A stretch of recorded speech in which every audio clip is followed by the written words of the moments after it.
हाँ, okay start. Okay.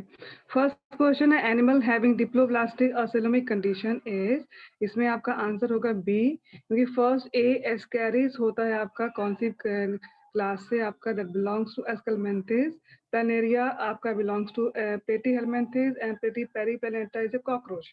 तो diploblastic और असेलोमिक कंडीशन आपका सिर्फ सी एनेमोन जो सिलेंटेटा से बिलोंग करता है, बी आंसर होगा। Then question number 2, adults are readily symmetrical but larvae exhibit bilateral symmetry in।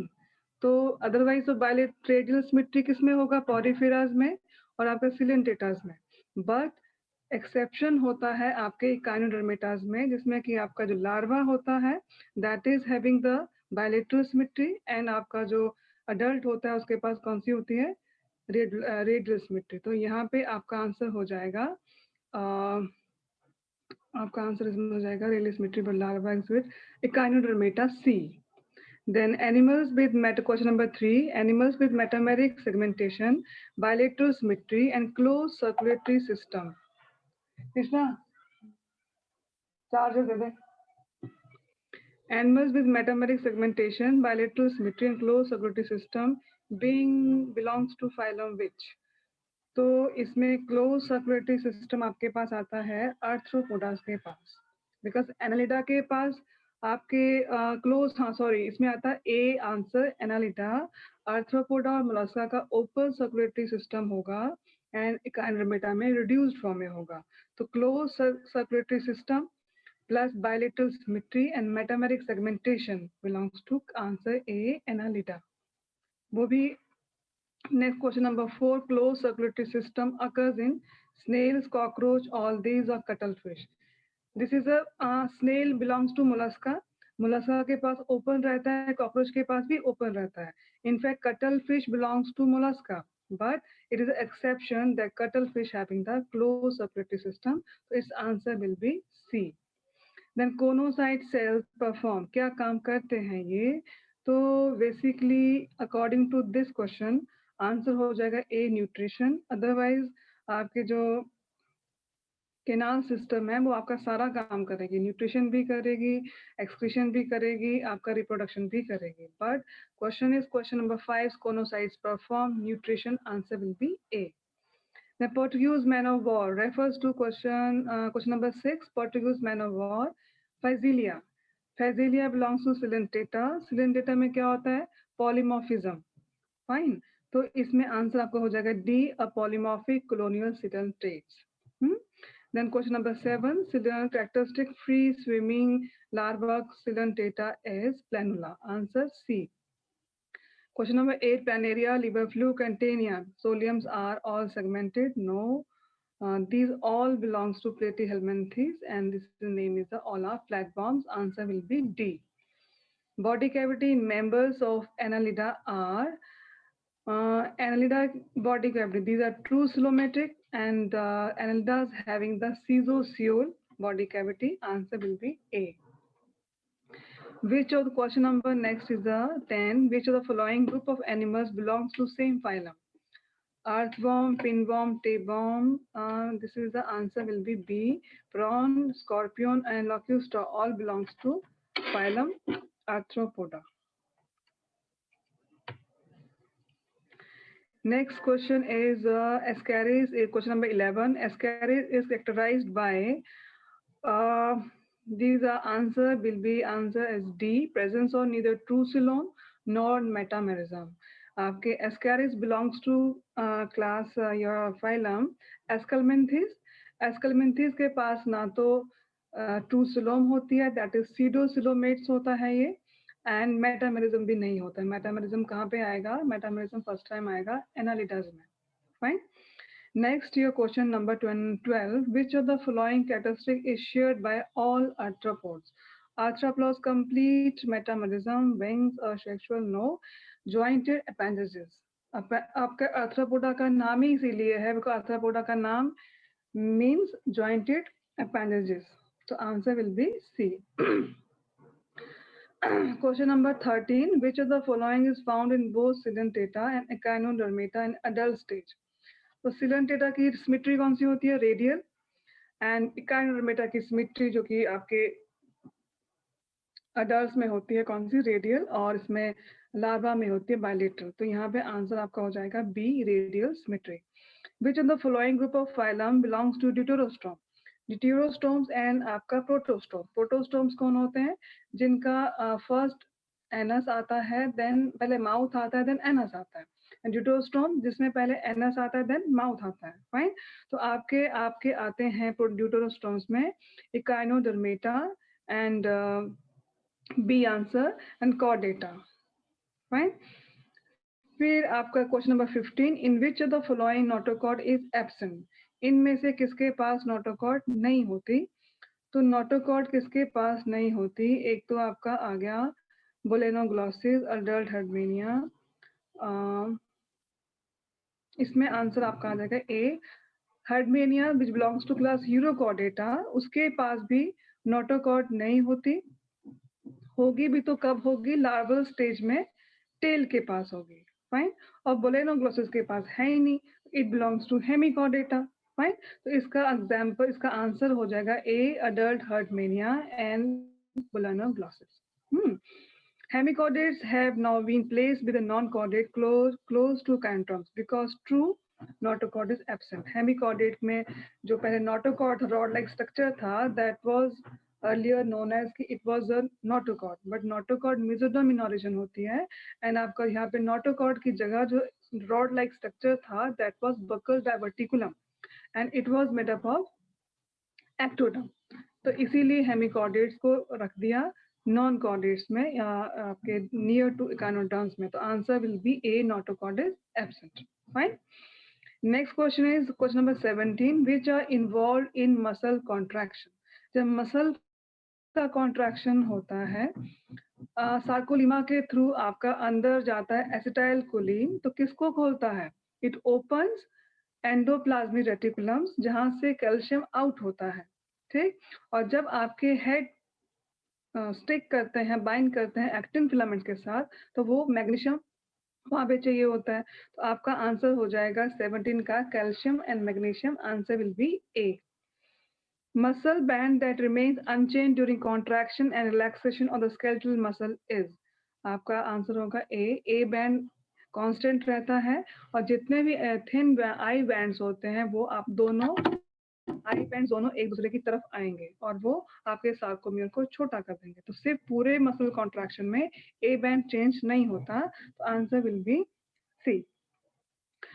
Lactic acid generated during muscle contraction is converted into glycogen in Cori and Cori cycle. ये कहाँ पे होता है? आपका glucose glycogen में convert होगा, वो किधर होगा? लीवर। फाइन। तो आंसर इसका हो जाएगा आपका D, troponin. Next, what is troponin? तो troponin produce sliding movement of microtubules? No. B option no. C binding of calcium produces skeletal muscles contraction. Troponin जो है वो कहाँ पे होता है? Troponin 3 टाइप का होता है, troponin I, T and C. जो troponin C है वो कैल्शियम से बाइंड अप करेगा, देन आपका ट्रोपोमायसिन का पोजीशन चेंज करेगा और आपका अनमास्किंग करेगा मायसिन हेड्स के लिए, और आपके जो मायसिन हेड हैं एक्टिन फिलामेंट पे जाके लग जाएंगे। फाइन। तो answer of question number 20 is answer is the C. During muscle contraction क्या होता है? Chemical energy is change to electrical energy? No. In this chemical जो न्यूरोट्रांसमीटर है एसिटाइलकोलिन, दैट्स अ केमिकल, उसके रिलीज होने की वजह से क्या होता है? मसल कॉन्ट्रैक्ट हो जाती है, छोटी हो जाती है। ठीक। तो इसमें क्या हुआ? Answer chemical energy change to mechanical energy. Answer will be D. Fine. Next question is, in which of I band is an electric fiber present called dash which bisect it? I band को bisect कौन करता है? Z line. Answer हो जाएगा C. Which set clearly identifies striated muscles? Muscles 3 type की होती हैं, striated, smooth and cardiac. Striated muscles long होंगी, cylindrical होंगी, फिर unbranched होंगी, number of nucleus होंगे। तो जहाँ पे multiple nucleus होते हैं उसको हम एक नाम देते हैं synovial। ठीक। तो that answer will be according to this is the answer A. Cylindrical होगा, synovial होगा and unbranched होगा। The meaning of synovial is multinucleated. Fine. Question number 20, तो answer of 23rd is the 23rd का answer होगा ए।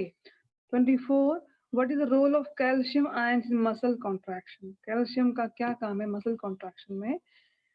Calcium आपका endoplasmic reticulum से निकलेगा, troponin से जुड़ेगा, ट्रोपोनिन से जुड़ने के बाद एक्टिन फिलामेंट्स की स्लाइडिंग करवाएगा और मसल का कॉन्ट्रैक्शन करवाएगा। तो according to that answer should be it opens a binding site for a myosin head on thin filament. A. Answer is the 24 is the A. Actin protein occurs in two forms. जो actin protein होता है उसकी monomeric units होती है मिरोमाइसिन, ठीक, not मिरोमाइसिन, monomeric units की हो जाती हैं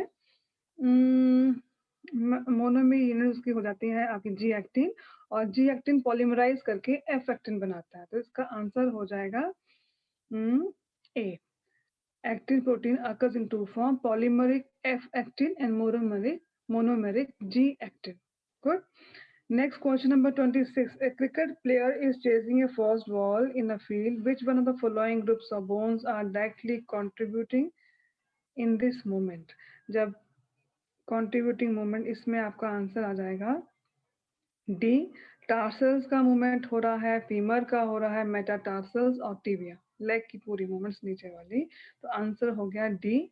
विच one of the following is cervical vertebrae? Cervical vertebrae में सबसे पहले आता है एटलस, देन आता है एक्सिस, देन आपका टिपिकल वर्टिब्रीज, देन आपका thoracic, then lumbar, then sacral. तो यहाँ पे आपका सर्वाइकल वर्टिब्री में किसका नाम आ रहा है? एटलस। तो आंसर होगा A. Total number of bones in hind limb of a man. Hind limb में कितनी बोन्स होती हैं? क्या क्या होगा? फीमर होगा, पटेला होगा, टिबिया, फिबुला होगा, देन 7 टार्सल्स होंगे, 5 मेटाटार्सल्स होंगे एंड 14 मेनिंजेस होंगे। तो टोटल हो जाता है 30। Answer will be B. A joint between incus and stapes. Incus और स्टेपस क्या है? आपके ईयर की ऑसिकल्स हैं, ईयर की आपकी बोन्स हैं, सबसे छोटी मेलस, इनकस, स्टेपस। तो इनकस और स्टेपस के बीच में आपका हिंज जॉइंट होता है ए।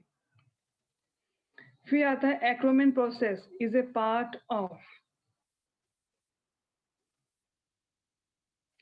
Acromion process is a part of vertebral column, femur, synovial joint and fibrous joint.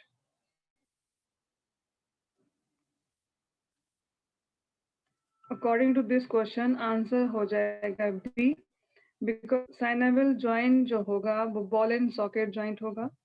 Ball and socket आपका ह्यूमरस और एक्रोमियन में, ह्यूमरस और आपका यहाँ पे ह्यूमरस और आपका यहाँ पे सेपुला होता है, उसके में भी होता है, और आपका फीमर और एस्टिबुलम कैविटी में भी होता है, fine.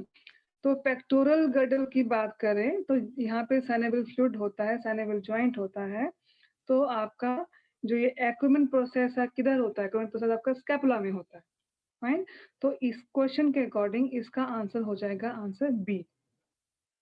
A joint in our neck which allow us to rotate our head left to right is, यहाँ पे एक्सेस और एटलस के बीच में, एक्सिस के पास क्या होता है? ओडोंटोइड प्रोसेस, जो आपके एटलस में फिट हो जाता है, जो आपकी मूवमेंट करवाता है, वो होता है आपका पाइवेट जॉइंट, फाइन। तो आंसर हो जाएगा इसका 31 का ए। इनोमिनेट, इनोमिनेट क्या है? इनोमिनेट एक आपने ब्लड सर्कुलेटरी सिस्टम पढ़ा होगा।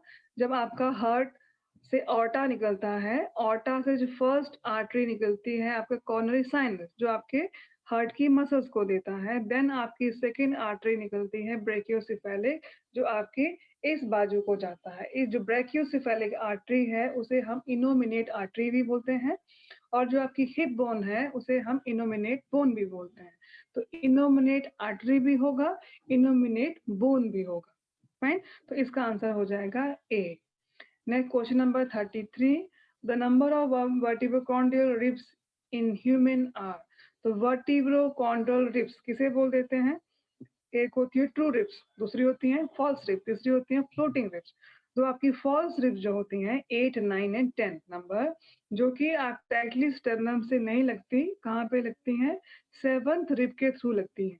तो इसलिए इनको बोल देते हैं फॉल्स रिब्स और वर्टिब्रोकॉन्ड्रियल रिब्स। तो आपका इसमें आंसर हो जाएगा, कहाँ गया?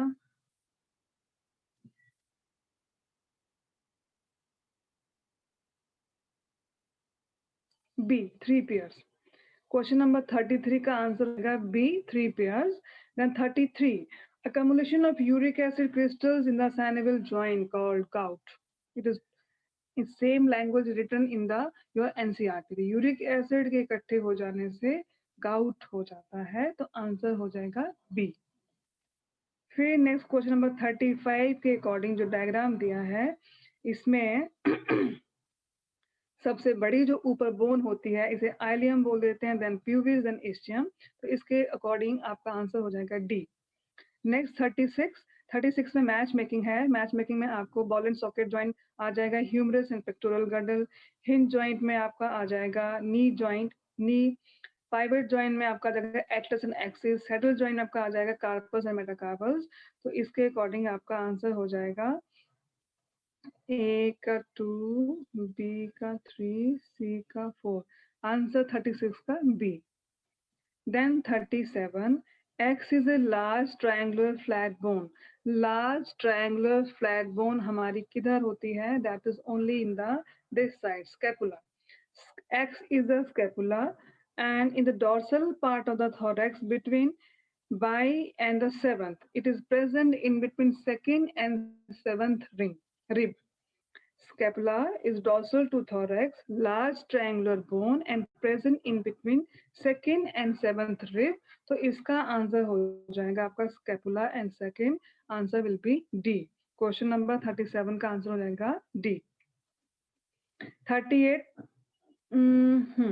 person is suffering from an age-related disorder X characterized by decreased bone mass and increased chance of fracture. Identify X and its common causes. So that answer is the आपका osteoporosis. जिस क्यों होता है? Decrease level of oestrogen in females. जैसे जैसे menopause आगे हो जाए, मेनोपॉज से आगे लाइफ जाती है, देन ऑस्टियोपोरोसिस, बोन्स वीक हो जाती हैं. क्यों? बिकॉज ईस्ट्रोजन लेवल कम हो जाता है. तो answer will be B. Which of the following muscular disorder is inherited. मतलब जेनेटिक डिसऑर्डर कौन सा वाला है इसमें? In according to this, genetic disorder is muscular dystrophy. Tetany is due to deficiency of calcium, and myasthenia gravis is autoimmune disorder. Botulism due to the food poisoning. So your answer of 39 is the B, muscular dystrophy. Lack of relaxation between successive stimuli in sustained muscle contraction is known as tetanus. It's for day-to-day working. Sustained contraction is known as the tetanus. So answer will be the 40, question number C. Which of the following joints would allow no movement? No movements बिल्कुल नहीं होता. कहाँ पे? Cranium की bones में. तो यहाँ पे कौन सा जॉइंट होता है? Fibrous joint. Answer will be D. Okay. Next question number 42. Which of the following options show the correct name of the animals shown by the given figure ABCD? So according to your, these pictures are given in the NCERT, so you should understand the answer will be A. Question number 43. These questions also given in the NCERT, so according to that answer will be A. And question number 44. 44 में we have to match making conocyte cells porifera में होंगे. A का 3. Neuroblast sales आपके Coelenterata में होंगे. Flame cells पेटिहेलमिन्थेस में होंगे. Nephridia आपके एनिडा में होगा. कॉम्प्लेक्स आपके टीनोफोर्स में होगा. तो इसके अकॉर्डिंग आपका 44 का आंसर हो जाएगा D. Answer D. And question number 45. 45 में again you have to make the match making.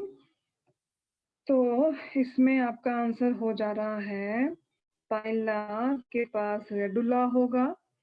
Pleuro आपका नेक्स्ट है बी, बॉम्बिक्स मोरी. बॉम्बिक्स मोरी क्या है आपका? आर्थ्रोपोडा. तो आर्थ्रोपोडा के पास ऑप्शन नहीं दिया है.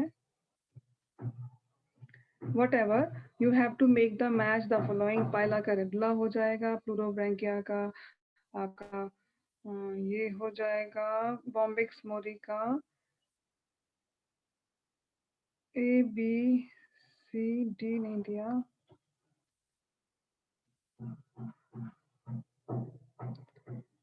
You have to match and then accordingly we have to answer this. It is not given properly. So first match this question accordingly, just make the answer.